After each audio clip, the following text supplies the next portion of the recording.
तो आप सभी का एक और रिएक्शन वीडियो में स्वागत है। तो आज हम करेंगे react the epic journey of Hatim story explain video पे, जो कि वेट एरा करके चैनल है, VTERA। तो उनका मैं वीडियो डिस्क्रिप्शन में दे दूंगा, तो आप उनका भी वीडियो देख सकते हैं फुल्ली इस रिएक्शन वीडियो के देखने के बाद। तो डायरेक्टली बढ़ते हैं रिएक्शन वीडियो में।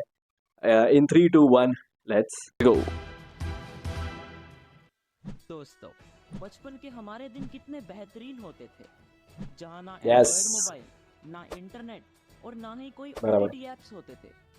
होता था तो बस घर में बराबर एक है। टीवी बच्चे, और एंटीना। आजकल के बच्चे नहीं समझ पाए, जब स्कूल से आते तो सीधा जैसे स्कूल बैग रख हमारे कर पिछली टीवी जनरेशन के नहीं आगे बैठ समझ आ जाते रही और उस थी, पे आने वाले शायद कुछ उनके उसके जमाने में टीवी टीवी नहीं थी। शोज देखने लगते और साथ में भगवान से बस यही प्रे करते मैंने तो कि वैसे लाइट ना चली शकला जाए, का बूम बूम क्योंकि उस हातिम समय स्टार अगर उत्सव पे किसी देखा था, टीवी शो स्टार का प्लस कोई पे नहीं। एपिसोड मिस हो जाता तो हम उसे दोबारा मोबाइल वगैरह पर देख ही नहीं पाते थे, क्योंकि उस समय तो OTT ऐप्स हुआ ही नहीं करते थे। हमारे बचपन में टीवी पर कई magical and horror TV shows जैसे कि शकला का बूम बूम, सोन परी, शकला को कोई बूम बूम है, के वीडियो पे मैंने रिएक्ट किया आहा, है, तो वो भी वीडियो आप कृष्णा का जाके देख सकते कुसुमा, हो। अक्कड़ बक्कड़ बम्बे बो आया करते। इन टीवी शोज को हम सिर्फ देखते ही नहीं बल्कि इनको जीते भी थे, और इन मैजिकल टीवी शोज को राइट राइट, देखकर ये सही है। उनके जादू को सीखने की एक बार कोशिश जरूर किया करते, और मन ही मन सोचते कि काश अगर हमारे पास भी ऐसा जादू होता तो हम ना जाने क्या क्या करते। कैनवा पे मुझे बना है आज शायद। भी याद है कि मैं बचपन में बस यही सोचता था कि जल्दी से वीकेंड्स आ जाएं,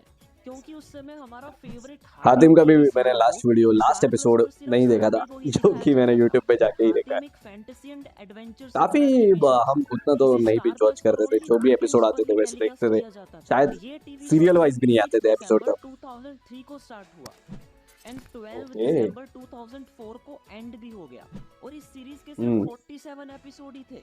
47 वाह, एपिसोड का ये टीवी शो उस समय का मोस्ट 47 एपिसोड, पॉपुलर ऐसा टीवी लग रहा शो था था, वो चले जा रहे हैं, जिसे हर कोई चले ही जा देखना रहे हैं शो। काफी पसंद करता था। इस शो हातिम में पॉपुलैरिटी। हातिम का मेन कैरेक्टर राहिल आजम ने प्ले किया था, और उनकी इस रोल हम्म। को आज भी हम सब बहुत याद करते हैं। इतना अच्छा शो होने के बाद भी और सभी का फेवरेट होने के बाद भी आखिर ये शो सिर्फ 47 एपिसोड में ही क्यों खत्म हो गया? आइए तो इसे स्टोरी जानने खत्म से हो गई पहले है, हम सब जैसे मिलकर शकला को इस शो की वीडियो था, कंप्लीट स्टोरी क्यों को खत्म हो फिर से एक बार गया ध्यान द से हुक। सुनते हैं। तो हमारी और कहानी की एंड में शुरुआत में आपको हमें आंसर यमन मिलेगा। नाम का एक सही राज्य है बताया टेक्निक वैसे जाता है, यूट्यूब वीडियो जहाँ बनाने के के लिए। राजा के घर एक पुत्र जन्म लेता है, और यही हमारी इस कहानी का मेन हीरो हातिम होता प्रोटैगनिस्ट है, है। ओके। फिर हमें जफार राज्य का काला महल दिखाया जाता है। इस राज्य की A few moments later. मलिका ने भी आज एक बेटे को जन्म दिया है, लेकिन इस बच्चे के दिल की धड़कन पैदा होते ही रुक जाती है और ये बच्चा मर जाता है। राजा का एक सलाहकार भी होता है जिसका नाम नजूमी है, और नजूमी काफी शैतानी शक्तियां जानता है, और वो हमेशा से ही पूरे संसार पर राज करने की चाह रखता है। अपनी इसी इच्छा को इस बच्चे के थ्रू पूरी करवाने के लिए नजूमी इस बच्चे को अपनी शैतानी ताकतों से फिर से जिंदा कर देता है। फिर हमारे राजा साहब देखते हैं कि अरे बच्चा तो मरा ही नहीं, वो तो जिंदा है। ये देखकर वो बहुत खुश होते हैं, लेकिन तभी उनके पास एक फकीर आते हैं और वो भविष्यवाणी करते हैं कि ये बच्चा इस दुनिया के लिए अच्छा नहीं है, और ये जिंदा रहा तो इस दुनिया से अच्छाई को ही खत्म कर देगा, क्योंकि ये बच्चा शैतानी शक्तियों से बना है और इस बच्चे का मर जाना ही उचित होगा। फकीर राजा को समझाते हैं कि आपको इस बच्चे को मारकर इसका दिल जलाना होगा ताकि दुनिया में अच्छाई हमेशा कायम रहे। राजा साहब बड़ी मुश्किल से अपने दिल पर पत्थर रखकर अपने सलाहकार नजूमी को कहते हैं कि इस बच्चे को मारकर इसका दिल निकाल लाओ, लेकिन नजूमी तो भाई पूरी दुनिया पर राज करना चाहता था इस बच्चे के थ्रू। वो यहाँ राजा के साथ एक खेल खेलता है, और नजूमी राजा के सामने एक मरे हुए खरगोश का दिल लेकर चला जाता है, और राजा को उसे बच्चे का दिल बताकर उनके सामने इस खरगोश के दिल को ही जला देता है। फिर नजूमी बच्चे को दूर लेकर कहीं चला जाता है और उसे पालने पोसने लगता है, और बच्चे का नाम दज्जाल रखता है, और यही दज्जाल यहाँ पर बड़ा बस मैं होकर इस ओके ओके कहानी कह का रहा था। मेन विलन बनता है। इधर अब दज्जाल भी काफी सालों बाद बड़ा हो जाता है, और उधर हमें हमारा फेवरेट हातिम का भी बड़ा रूप यहाँ देखने पे को वही मिलता है। चिल्ला के कह हातिम रहा की था मुलाकात शहजादी जैस्मिन। जैस्मिन से हाँ, होती हम है, सबका पहला और फिर प्यार वहीं हातिम की मुलाकात सोनपरी के बाद जैस्मिन के ऑब्वियसली। अंगरक्षक होबो से भी होती है, जिसके कान थोड़े से बड़े दिखाए जाते हैं। कुछ हो दिनों में बॉयज यार, हातिम और हमारा दोस्त था, जैस्मिन उसके आपस कान में भी बड़े प्यार थे तो करने उसे हम लगते होबो हैं, बुलाते और थे। दोनों की शादी भी तय हो जाती है।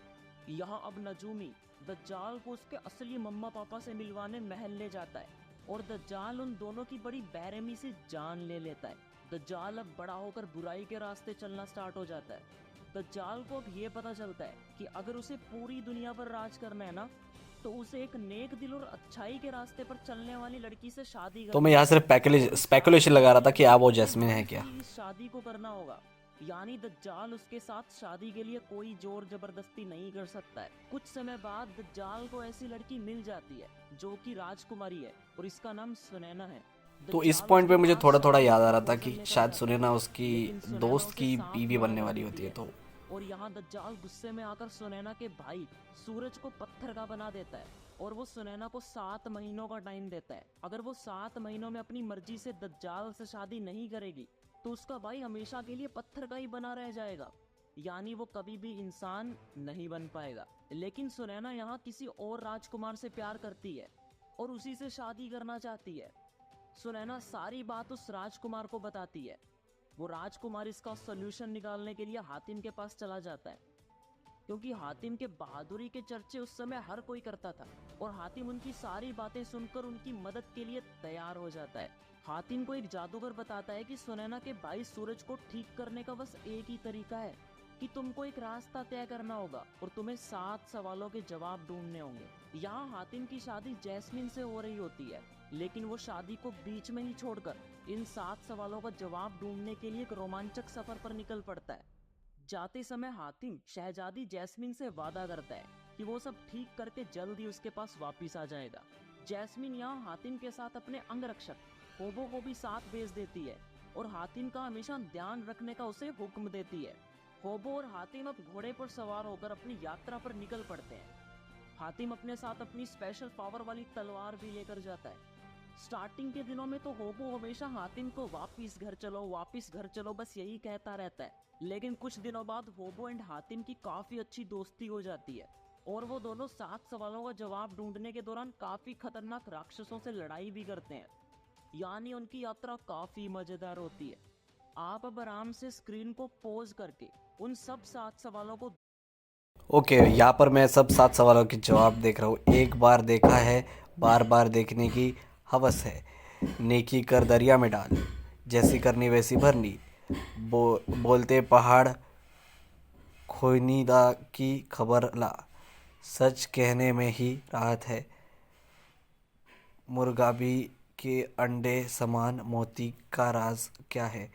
क्या जो नसीब में लिखा है वही होता है, या इंसान अपनी मेहनत, हिम्मत या तकदीर से नसीब का लिखा बदल सकता है? ऑब्वियसली बदल सकता है यार, सच है। देख सकते हैं जिनका जवाब हातिम मैंने को गलती से आंसर बोल दिया, कुछ सवाल महीनों में सवाल के हातिम और आंसर्स। होबो फाइनली मिलकर इन सभी 7 और जो सवालों का लास्ट जवाब ढूंढ लेते पार्ट हैं। उन्होंने उनकी एक्सप्लेन किया यात्रा कि में हमें कैसा काफी मतलब दिलचस्प एंडिंग अलग-अलग क्या है, तो कहानियां वो दिखाई मैंने जाती हैं। देख रखा था हातिम ऑलरेडी, हमेशा तो अच्छाई मुझे का पता था। साथ देकर बुराई खत्म करते रहता है। अब हातिम को 7वें सवाल के जवाब के साथ ये भी पता चलता है कि दज्जाल और हातिम की मौत एक दूसरे के हाथों ही होगी।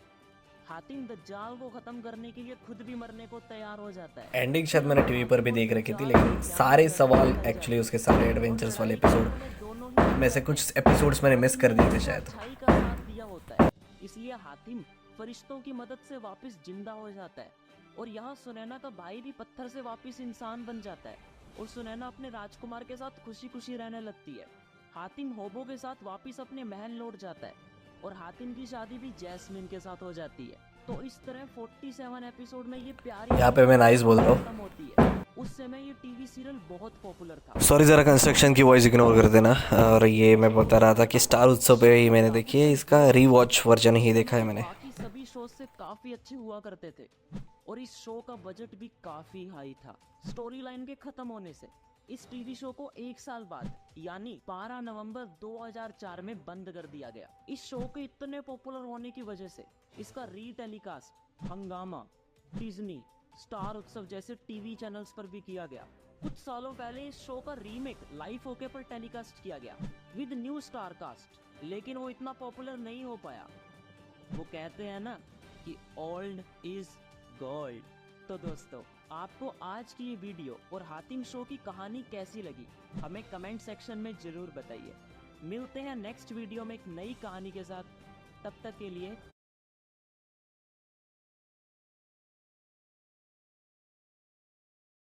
फाइनल थॉट्स यही है कि हातिम की स्टोरी हमारे बचपन का एक मेजर पार्ट रही है।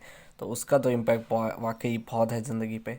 और अगर आपने नहीं देखी तो आप इसे ज़रूर देख सकते हैं। मैं आपको बताऊंगा, कमेंट में मुझे लिख कर बताइए कि आपको देखनी है, तो मैं आपको ज़रूर बताऊंगा कहाँ देख सकते हैं। और आपको ऐसे ही वीडियोस देखने हैं तो लाइक शेयर और सब्सक्राइब कर दीजिए। मैं मिलता हूँ आपको ऐसे किसी नेक्स्ट वीडियो में, तब तक के लिए बाय बाय।